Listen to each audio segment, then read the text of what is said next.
a great day, I'm feeling good. Oh, the possibilities of what I could. What happens when a blind man, a woman of color, and a child of immigrants get together to discuss how diversity, equity, and inclusion can impact businesses? I'm moving fast. Oh, I'm optimistic. Hi, everybody. Welcome to the Choose Inclusion podcast. I'm Yubi, and I am the Latino white guy of the group. I'm Nina. I am the woman of color in the group. And I'm Mike. I'm the blind guy. Welcome to our holiday episode here at Choose Inclusion podcast. And today we have a really great new friend who we met. Her name's Megan Abman. And Megan is not only the sales enablement manager at Four Winds Interactive, which is a wonderful locally founded Colorado company here in Denver, but she's also the chief diversity officer. And Megan, I'd love for you to explain sort of the, as you call it, the paradigm or the construct of your diversity and inclusion initiatives and strategy at Four Winds, because the conversation we're going to have today is how to create a strategy around DE&I for your organization, right? Yeah, happy to. Great. And especially going into 2020, I imagine that a lot of your listeners are thinking about, how can I be more strategic with my diversity, equity, inclusion efforts? Absolutely. So at Four Winds Interactive, we mirrored a paradigm first presented by Culture Amp, where we really proposed this idea of rotating as steering committee members, not only those at the individual contributor level, but also the chief diversity officer role as well. This is all intended to make sure that we can mitigate bias and really diminish the susceptibility of our blind spots when we are coming up with diversity, equity, inclusion efforts for the organization. And on top of that, it allows the organization to elevate their DEI efforts where it doesn't reside within just one person. So we do this on an annual basis, and when you do that too, as folks rotate out of the DEI steering committee, they then become internal champions for DEI, which is really, really exciting, makes it way more contagious, and initiatives just go faster and faster from there, really evolving the dialogue and engaging a wider workplace. That's really cool. So how did you go about kicking off this kind of rotating CDO role and kicking off this whole conversations around building a strategy around DEI? So I attribute a lot of our success to Karen Liu and Kate Benversi. Karen Liu was the one who proposed the idea of starting a DEI steering committee within FWI, and then wanted to creatively problem solve for the fact that we didn't have a lot of budget allocated to DEI to have folks take on this additional work. So it wasn't like we were going to hire someone externally with a full-time salary, but instead just leverage everyone's passion internally to make it really align with FWI's culture. So then from there, it's continually evolving. So the first DEI steering committee looks vastly different than even just the second year's iteration. The first year really focused on establishing its purpose, the framework in which they want to achieve all these initiatives. So we have 3 pillars. The first pillar is show up, the second one is learn, and then the final one is celebrate. And so kind of leaning on those pillars in our purpose statement, from there we're able to strategically align our initiatives to what's already in place and evolve from there. I love the idea, Megan, and thank you so much for joining us today. Yeah. One of the things with my efforts out there working with DE&I leaders and just organizations who are embracing DE&I, I truly believe that having an executive sponsor within these initiatives is critical for any kind of success. What say you regarding this within Four Winds? Yeah, so our Chief People Officer, Courtney Graham, has been phenomenal, and she is absolutely a DEI champion through and through. I think as we're talking about this notion of strategy and how to have a little bit more of a strategic impact with DEI, I encourage folks to contemplate how they can engage other C-suite folks or executive sponsors within the organization. And for me, the best way to do this is to tailor the argument to not necessarily DEI, but employee performance. Mm-hmm. That's the reason why I'm so passionate about DEI, because if everyone feels included, seen, valued, we'll best believe that they're going to bring their best work to the table. Mm-hmm. Instead of worrying about the impressions that I'm making on others because I'm other, and allowing my otherness to marginalize my performance and what my ability that I can bring to the table, By making sure that folks endorse DEI, all of a sudden, now everyone within the organization is going to dedicate all their cognitive energy to the task at hand, rather than wondering, I feel awkward about saying this comment or proposing this idea because I don't look like everyone else in the organization. I love all of this. I mean, there's two things top of mind right now. So one is, and we've talked about this before on the show, is that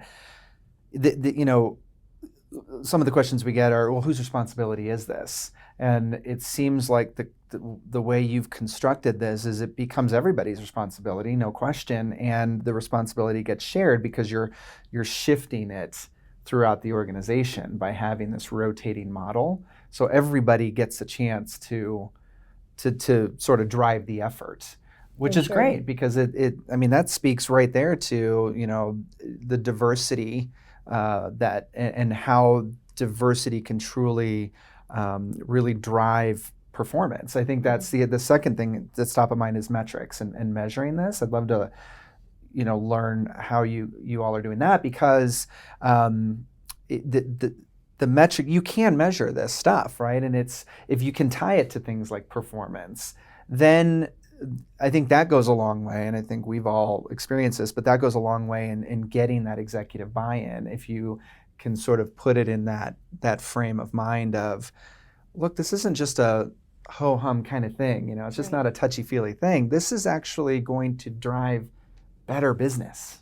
Exactly. Yeah. And I want to make sure, of course, I fundamentally believe that this is the right thing to do. Absolutely. But I also attribute a lot of my athletic background of course, I want to bring all my teammates to the table. Why would I want to marginalize talent? Mm-hmm. What's your athletic background? Yeah. Oh, so you're I was just gonna drop that in. I'm ooh, what's this about? So I played Division I soccer out in Buffalo. No way. Full ride That's scholarship. awesome. Yeah, really enjoyed my experience. But athletics has always been so ingrained in my childhood and really shaped my character and integrity moving forward. But with that being said, if I want to make sure I'm a team player within the organization, and a lot of leaders like to think that they're really inclusive, by making sure that there's enough psychological safety among their team, that's going to fuel innovation and make sure that everyone's perspectives is valued at the table.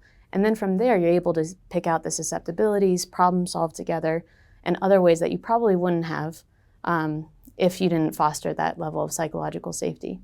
So what's cool within FWI is that we roll out training and awareness around how to foster psychological safety as a leader, not only to encouraging how new hires can contribute with their innovative ideas, but then also what do you do with the existing managers as well, and how can you cultivate that skill?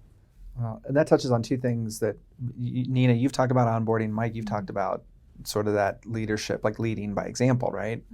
Well, 100%. I love what you're saying. Leaders like to feel like they're being inclusive and they're being part of the overall talent strategy solution. I don't believe in trickle down economics, but I do believe that bad management or crappy management trickles down. And so without leaders truly embracing that talent truly looks different, right? Then without that thought process being embraced at the very top, guess what? Then the opposite is going to be pervasive throughout that organization. And so therefore the hiring managers below them are going to start hiring, right, based on what that leader, and I'm using air quotes here, thinks that talent should look like. So I love hearing 4 wins and just embracing from the leadership down, because that is pervasive throughout an organization. Mm-hmm. For sure. And you might be thinking, for your listeners, and they may be thinking, okay, that's great that this is happening at 4 wins. How can I apply maybe a little bit of strategic pressure to my managers to really foster that inclusivity? No and doubt I think other people have that question. Yeah, absolutely. Yeah. And I think you have to work off of the first premise is that human capital or workforce within an organization, that's the driving force for success. So if I'm a manager, I'm going to be held accountable for my respective team's success and performance. If you're telling me that this is the key to help foster success and to optimize performance for my team, sign me up. And it's not about, political leanings or anything like that. I think everyone can get on board with this notion of DEI fuels performance. I like to, this is one of the other things I like to talk about, the DE&I space. Love to get your perspective on this, Megan, is I believe within the Fortune 10,000 space, DE&I, D&I, these initiatives are truly the heartbeat of organizations. Organizations are looked at almost like this, callous, it's all about the numbers. And again, if they're for profit, they're beholden to whether it's on their shareholders or their owners in general, right, for the organization. So it's super important. However, I believe DE&I and these D&I initiatives are absolutely the heartbeat of organizations. What do you say about that? I love that you brought that up. I think a lot of times, because organizations know that DEI fuels performance, they're desperate to make some initiatives. But I think one of the issues that inundates a lot of organizations is that they try and create initiatives that are a little bit performative and not really productive. So for instance, like, it's really important for us to gather and ask about folks' pronouns, for instance. Well, if folks within your organization don't understand and fundamentally understand why asking someone's pronouns is important, what impact does that really make? And so, yes, there's definitely that need and that demand, but I would also encourage your listeners to really pause and think like, okay, is this productive or is this just kind of checking the box? And I wonder, especially with larger organizations that's trying to drive profitability through DEI, sometimes they're so quick to want to be so supportive that they're almost supportive in the wrong ways, making it performative and thereby undermining their DEI efforts. That's really interesting. I mean, it's like, I don't know if this is a good analogy or not, but like the pacemaker way of doing it versus the actual heart, like you're talking about, and actually being that centerpiece that everything truly should flow through, in my opinion, to be able, and we've talked about this before, about being able to translate all of these things in the right way so that every employee can absolutely get behind it, so that they're aligned and they're passionate about it because the organization has taken the time to communicate these things in the right way. And you all do something cool, which is you post a lot of things around the office, right? So there's constant, definitions or messages related to all of this, right? Yeah, so to make sure that our efforts within FWI aren't performative, like let's say when we roll out unconscious bias training, we leverage our internal signage, our digital signage, to then reinforce those biases that we talk about that come about because of unconscious bias. And so that way, not only are we increasing our return on investment with that training from a DEI perspective, but then it's salient in everyone's minds. As they walk into an interview, they look up and they say, oh, right, affinity bias. I want to make sure I don't fall susceptible to that as I'm looking at potential teammates. So I think one of the common things that happen in a lot of companies is that when there's a person designated to kind of run DEI initiatives, they end up taking on a lot of emotional labor, right? Because, as much as, you are talking to leadership about this isn't just about the right thing to do, this is good performance, this is good for the company, there is kind of like the reason a lot of us get into this space is because we actually do think it's the right thing to do and we care deeply about it. How do you handle kind of that emotional load that goes into implementing these strategies at your company, and how do you make sure that you're able to stay sustainable? Yeah, that's a fantastic question. So I think it's really important to acknowledge that within the DEI space, burnout is very, very prevalent. And that's because, like you said, the emotional labor. I think coming into the Chief Diversity Officer role, it was really surprising to me how much things that felt in my mind were simple, yes, why wouldn't we do it, became like, it felt like pulling teeth to be able to like get the right people at the table, to have kind of the right discussions. And so for me, that was really a humbling experience where I really need to be patient in how I allow these aha moments to foster in other people's minds. Just because I've been there doesn't mean that I should rush other people. And having that patience and really connecting on an interpersonal level with that regard, that's going to create way more buy-in in the long run rather than me trying to push these initiatives. And so that was a major lesson, especially for this first, probably 5 months in this role. And so looking ahead to my next 7 months, that's something that I have to keep in mind to make sure that I get the most engagement from FWI employees. That makes a lot of sense, because then also it's like you're going to be passing the torch on to someone else. It's not like your 1 year's done and then diversity's done at Four Winds. It's, or, diversity initiatives are done at Four Winds. It's like you're setting it up for the next person, and that person can grow off of all this, the groundwork that you've been building for the year. Totally. And that was one of the things when I came into this role, was really telling everyone within the organization that, look, especially when it comes to DEI, mistakes are going to be made. 110%. Like, it is almost. And what does it even mean for an organization to be diverse, right? It's like, Right. Oh, we made it. Right. Yeah, exactly. Diverse, pop the Yes. bottles. Right, Like, no, that's right. not a thing. It's always a moving target. There's Yep. no one-size-fits-all solution. Yep. So with that being said, the biggest thing that I ask of everyone is just engage. Even if maybe you don't know how to, ask. Like, let's at least acknowledge that there's that level of psychological safety so everyone can come to the table. One challenge that we recently ran into is that our biggest opportunity is with our male population within FWI, as they make up 70% of our employee base. One thing we didn't consider, though, is like, we're so proud on one hand of how quickly the discussion has evolved within FWI, but on the other hand, we have to make sure that we consider, okay, how do we still build up that baseline knowledge so that people can engage? There's someone who attended our DEI steering committee, and he was like, I don't even know how to talk about this stuff. I want to learn. I don't even know what it means to check my privilege. And I know, sure, maybe some folks in the DEI space would be really frustrated by that comment, but I think that's an opportunity of like how you can make an ally and really craft and cultivate an allyship within your organization. So staying patient in that regard and making sure that you're taking a pulse on everyone's understanding. Yeah. I love that.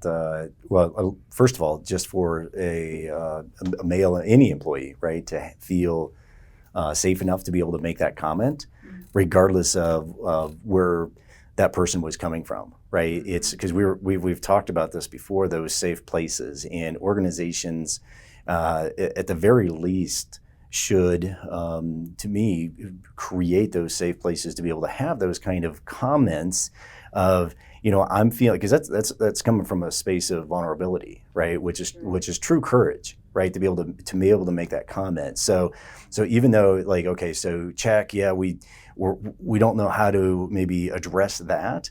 However, let's look at where he felt safe enough to be able to make that kind of comment, to be able for us as an organization to learn from, right? And so for me, from the people with disabilities community, I get that is a recurring theme all the time. Like, hey, I don't know if I say, like, hey, did you see that movie? Wait, look over there. Like, there's all these, they don't know how to address talking to a blind guy, right? And I'm allowed to say I'm a blind guy, okay? So I'm very respectful to the people with disabilities. They're people first. Mm-hmm. However, I call myself a blind guy, and it's okay because that's me. I'm referring to me, right? And people have an uncomfortableness in and around those kind of conversations. Like, I don't even know what to say or how to say that. And one of the like 6 words, and I'll send you an invoice for this later for Four Winds. Upcoming mic drop. Upcoming mic drop alerts. Just a small fee, $10,000. So it's all good. But truly, I mean, I always lead with the mantra, like my 6 words that'll cover thy butt, regardless of who you are as an organization. How can I best assist you? Right? If you create a mantra in just those 6 words, where all of a sudden now people feel okay to be able to say, like, hey, I don't know your, what I call pound of pain. I don't know that. However, how can I best assist you? So at least you're creating that conversation, and it allows somebody to then know, like, oh, okay, so I'm allowed to talk about whether it's reasonable accommodations, or I'm talking about pronouns, or I'm talking about biases, where at least they have that opening in a way that is, very receptive, right? So that how can I best assist you kind of mantra, like, again, what organization wouldn't thrive within that kind of a mantra? Yeah. Well, and I think that the best way to start, and I think we would all agree, is education. And, Megan, you put together a great unconscious bias sort of 101, and you're continuing to build upon that, because it's not a one and done. It can't be. And for that gentleman, was basically asking, like, how can I learn? And what, I think what you're saying, Mike, is to answer that question of how can I best assist you, learning. But it's coming from that point, like, so you're creating an environment first and foremost that he feels safe from there, right? And it's that, but as an organization to be able to reply, well, how can I best assist you in this effort, right? So because I think he probably, or people know innately on what they're needing, but they don't necessarily always have their proper environment. Because we've talked about this, how many environments are just not conducive to be able to even ask that. And then for organizations to go out and say, well, you know what? Let's continue to look at learning opportunities, because there's a ton. We've talked about so many just within the Choose Inclusion podcast family.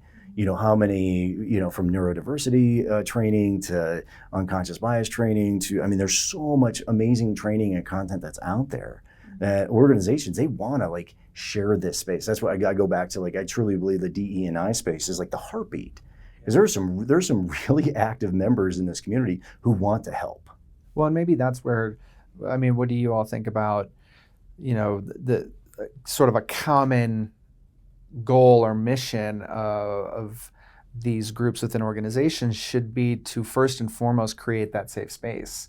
Because you can't have these brave discussions, and you can't collaborate and get buy-in unless you actually have that safe space to be able to have those conversations, right? I couldn't agree more. Psychological safety is the number one predictor of group performance and success for that reason, because you're able to be vulnerable. You're not worried about impression management anymore. And you're able to focus at the task and problem solve at hand.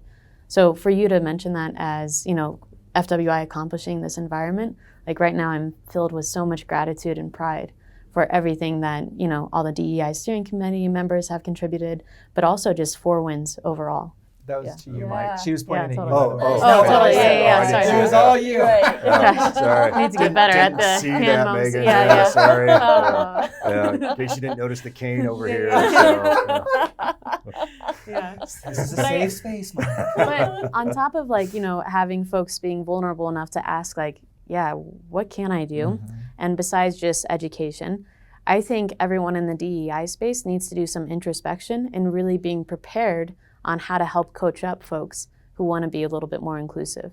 A lot of times, I think we're so harsh on pointing out why or how people have messed up in the DEI space, rather than being a little bit more patient and knowing, okay, no, these are the specific actions that I would love to see you make.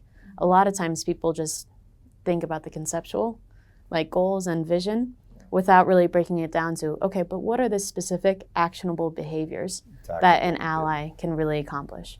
Love that. Call out versus call in culture. Instead of calling folks out and kind of shaming them, calling them in and get them into this conversation. For sure. And best believe, in that moment, now you have a champion. Yeah. That's where you win people over. Love it.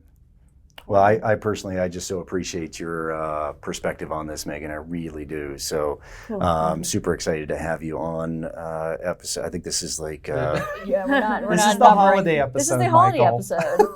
Yeah. Let's just leave it at that. And I'm hoping that people will take some of the stuff that they learned from Megan today and actually start applying that into their 2020 strategy. For sure. Because now is the perfect time to get those conversations started.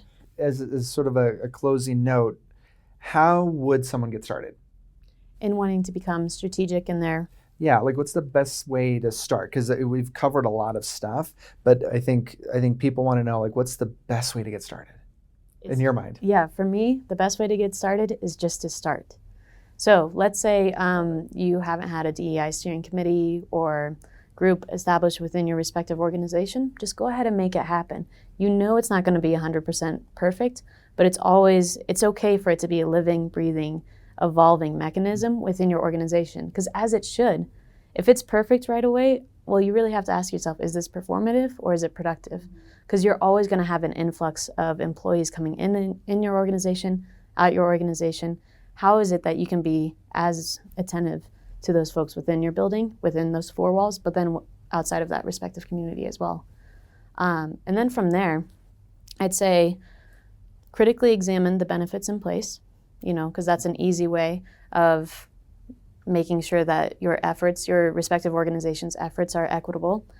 And then also think about, okay, if there's a major theme that we want to accomplish this year in 2020, let's think about several different mechanisms of how we can achieve that same goal. So let's say it's around allyship.